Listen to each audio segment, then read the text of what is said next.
Line Arabian dates. இப்போ அது line லயனா டே. இது தரும் ஆரோக்கியம் இயற்கையானது. லயன் லயனா பிரீமியம் டேட்ஸ்.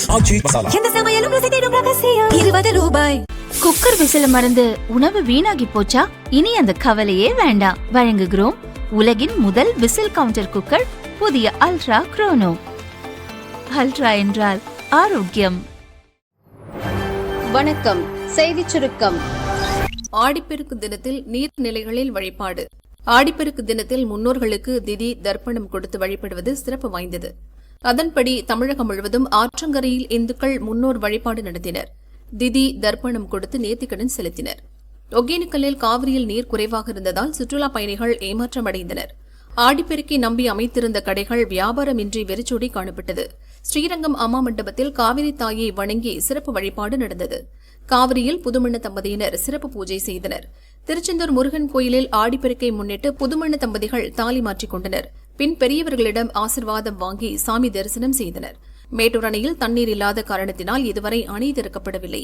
இதனால் திருவாரூர் தியாகராஜர் கோயிலுக்கு சொந்தமான கமலாலய கரையில் புதுமண தம்பதிகளும் சுமங்கலி பெண்களும் தாலி மாற்றிக் கொண்டனர். சீர்காழி அருகே காவிரி ஆறு கடலில் சங்கமிக்கும் பூம்புகார் காவிரி சங்கமத்தில் ஆடிப்பெருக்கை முன்னிட்டு மக்கள் குவிந்தனர். புதுமண தம்பதிகள் மற்றும் இந்துக்கள் முன்னோர் வழிபாடு நடத்தினர். ஆடிப்பெருக்கை முன்னிட்டு மயிலாடுதுறை காவிரி ஆற்றில் பாரம்பரிய முறையில் காப்பரிசி, காதோலை, கருகுமணி வைத்து மஞ்சள் கயிறு கட்டி பக்தர்கள் முன்னோர்களை வழிபட்டனர். காவிரி கரை காவிரி அம்மன் ஆலயத்தில் சந்தன காப்பு அலங்காரம் செய்யப்பட்டு ஆராதனை நடந்தது. தினமும் ஆஜராகணும். திமுக எம்எல்ஏவுக்கு உத்தரவு. முதல்வர் விஜய்க்கு எதிராக அவதூறு மற்றும் மிரட்டல் பேச்சு விடுத்தவர்கள் மீது வழக்கு பதிந்து அதிரடி நடவடிக்கை எடுக்கப்பட்டது. இந்த லிஸ்டில் முதலில் கைதானவர் திமுக எம்எல்ஏ அனிதா ராதாகிருஷ்ணன். பின்பு அவர் ஜாமீனில் ரிலீஸ் ஆனார்.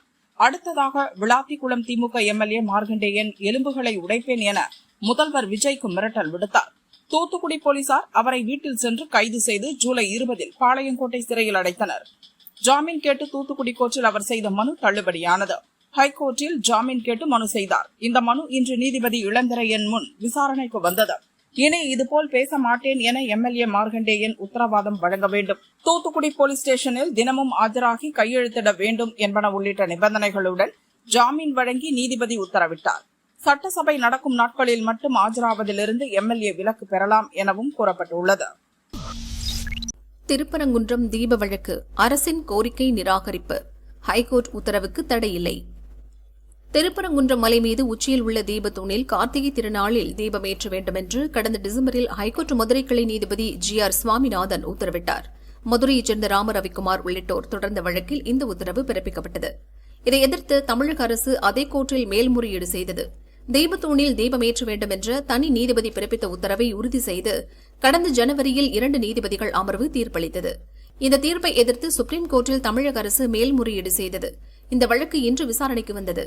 தீபத்தூணில் தீபமேற்றும்படி ஹைகோர்ட் மதுரை கிளை பிறப்பித்த உத்தரவுக்கு இடைக்கால தடை விதிக்க முடியாது என்று சுப்ரீம் கோர்ட் தெரிவித்தது. அதே சமயம் மலை உச்சியில் தீபமேற்ற வேண்டும் என்ற உத்தரவை செயல்படுத்தும்படி இடைக்கால உத்தரவு பிறப்பிக்கவும் நீதிபதிகள் மறுத்தனர். ஹைகோர்ட் கிளை தீர்ப்புக்கு தடை கோரிய தமிழக அரசின் கோரிக்கையை நிராகரித்த நீதிபதிகள் 6 மாதங்கள் கழித்து மேல்முறையீடு செய்வது ஏன் என்று கேள்வி எழுப்பினர். தீபத்தூணில் தீபமேற்றுவது தொடர்பான மனுக்களை முழுமையாக விசாரித்த பிறகே எந்த முடிவும் எடுக்க முடியும் என தெரிவித்தனர். தமிழக அரசின் மேல்முறையீடு குறித்து பதிலளிக்குமாறு மனுதாரர் ராம ரவிக்குமார், மதுரை கலெக்டர் ஆகியோருக்கு சுப்ரீம் கோர்ட் நீதிபதிகள் உத்தரவிட்டனர். ராங் ரூட்டில் வந்த பைக், ஒரே குடும்பத்தில் பறிபோன 5 உயிர்கள். சென்னை வாடிப்பாக்கத்தைச் சேர்ந்தவர் கனகராஜ் நேற்று இரவு குடும்பத்துடன் கோவில்பட்டிக்கு காரில் புறப்பட்டார். மகன் ஸ்ரீராம் காரை ஓட்டினார். இன்று காலை 6:30 மணி அளவில் கார் மதுரை மேலூர் அருகே வந்து கொண்டிருந்தது. பாலத்தின் மீது சென்றபோது திடீரென ஒரு பைக் குறுக்கே வந்துள்ளது.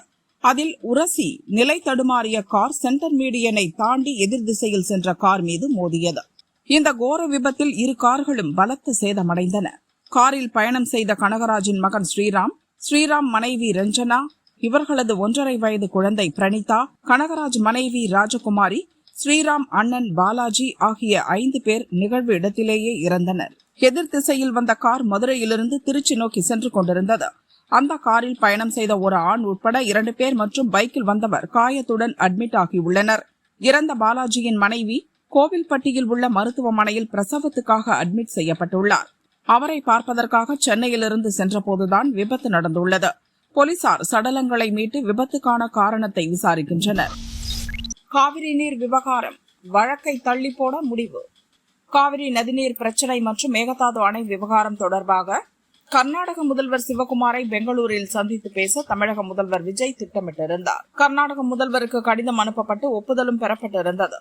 சூழ்நிலை சரியில்லாததால் முதல்வர் விஜய் பெங்களூரு வருவதை தவிர்க்க வேண்டும் என சிவகுமார் கூறினார். தமிழகத்துக்கு உரிய நீர் திறக்க கர்நாடகாவுக்கு உத்தரவிட வலியுறுத்தி சுப்ரீம் கோர்ட்டை நாட தமிழக அரசு முடிவெடுத்தது. இன்று மேல்முறையீடு செய்வதற்கான பணிகளில் அரசு வக்கீல்கள் கவனம் செலுத்தி வந்தனர். இந்த சூழலில் கர்நாடகாவில் கொட்டி தீர்க்கும் கனமழையால் அங்குள்ள கபினி அணை முழுமையாக நிரம்பியுள்ளது. அதிலிருந்து வினாடிக்கு 27,000 கன அடிக்கு மேல் உபரி நீர் வெளியேற்றப்பட்டு வருகிறது. மேட்டூர் அணைக்கு நீர்வரத்து கிடைப்பது உறுதியாகியுள்ளது. சுப்ரீம் கோர்ட்டில் முறையீடு செய்வதை தள்ளி வைக்கவும் தமிழக அரசு திட்டமிட்டுள்ளது. அதே நேரம் தமிழகத்துக்கு முறைப்படி தண்ணீர் வழங்காமல் 15 நாட்களுக்கு வினாடிக்கு 3,500 கன அடி நீர் திறந்தால் போதும் என காவிரி மேலாண்மை ஆணையம் உத்தரவிட்டுள்ளது. தமிழகம் 9.19 TMC நீரை மட்டுமே கேட்டுள்ளதாக அனைத்துக் கட்சி கூட்டத்துக்கு பின் கர்நாடக முதல்வர் சிவகுமார் தவறான தகவலை அளித்துள்ளார்.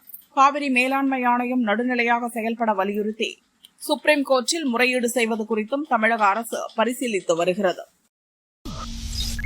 அரசு வழக்கறிஞர் பதவியை எதிர்பார்த்த கூட்டணி கட்சிகள் பதவி கிடைக்காததால் அதிருப்தி. தமிழகத்தில் 50 ஆண்டுகளுக்கு மேல் ஆட்சி செய்த திமுக, அதிமுக ஆகியவை கூட்டணி ஆட்சிக்கு ஒருபோதும் வாய்ப்பு அளிக்கவில்லை. நடந்து முடிந்த சட்டசபை தேர்தலில் அக்கட்சிகளை வீழ்த்தி ஆட்சிக்கு வந்த தாவேக தேர்தலுக்கு முன் உறுதியளித்தது போலவே கூட்டணி ஆட்சியை அமைத்துள்ளது. தாவேக அரசுக்கு ஆதரவளிக்கும் காங்கிரஸ், விடுதலை சிறுத்தைகள், முஸ்லீம் லீக் ஆகிய கட்சிகள் ஆட்சியிலும் பங்கு வகிக்கின்றன. இதன் தொடர்ச்சியாக அரசு வழக்கறிஞர் பதவிகளும் கூட்டணி கட்சிகளுக்கு பகிர்ந்து அளிக்கப்படும் என்ற எதிர்பார்ப்பு எழுந்தது. காங்கிரஸ், விசிக ஆகிய கட்சிகளின் வழக்கறிஞர்கள் ஆயிரக்கணக்கானோர் விண்ணப்பித்தனர். ஆனால் ஆளும் கட்சியான தாவேகவைச் சேர்ந்த வழக்கறிஞர்களுக்கே மாவட்ட நீதிமன்றங்கள் தொடங்கி உயர்நீதிமன்றம் வரை அரசு வழக்கறிஞர், சிறப்பு அரசு பிளீடர் பதவிகள் அறிவிக்கப்பட்டுள்ளன. இதனால் காங்கிரஸ் உள்ளிட்ட கூட்டணி கட்சிகள் அதிருப்தியில் உள்ளன. இதுகுறித்து மதுரை மாவட்ட காங்கிரஸ் வழக்கறிஞர் பிரிவினர் கூறுகையில், ஆட்சியில் பங்கு வகிப்பதால் அரசு வழக்கறிஞர் பதவிகளிலும் வாய்ப்பு கிடைக்கும் என காங்கிரஸ் உட்பட கூட்டணி கட்சிகள் எதிர்பார்த்தன. காங்கிரசுக்கு 25% மேல் கிடைக்கும் என ஆர்வமாக இருந்தோம். கட்சியின் மாநில தலைமை வாயிலாக மனுக்கள் அளித்தும் கிடைக்கவில்லை என்றனர். வாரம் முதல் நாளில் தங்கம் விலை சிறிது ஏற்றம். சர்வதேச நிலவரங்களால் தங்கம் விலையில் அதிரடி ஏற்ற இறக்கம் காணப்படுகிறது. தமிழகத்தில் கடந்த சனிக்கிழமை ஆபரண தங்கத்தின் விலை சவரனுக்கு 280 ரூபாய் குறைந்து 1,05,760 ரூபாய்க்கும், கிராமுக்கு 35 ரூபாய் குறைந்து 13,220 ரூபாய்க்கும் விற்கப்பட்டது. வெள்ளி விலை 1 கிராம் 235 ரூபாய்க்கும், 1 கிலோ 2,35,000 ரூபாய்க்கும் விற்பனையானது. நேற்று விடுமுறை தினம் என்பதால் தங்கம் விலையில் மாற்றமில்லை. இந்நிலையில் இன்று 22 கேரட் ஆபரண தங்கத்தின் விலை சவரனுக்கு 240 ரூபாய் அதிகரித்து 1,06,000 ரூபாய்க்கும், கிராமுக்கு 30 ரூபாய் அதிகரித்து 13,250 ரூபாய்க்கும் விற்பனையாகிறது. வெள்ளி விலை மாற்றமின்றி 1 கிராம் 235 ரூபாய்க்கும், 1 கிலோ 2,35,000 ரூபாய்க்கும் விற்கப்படுகிறது.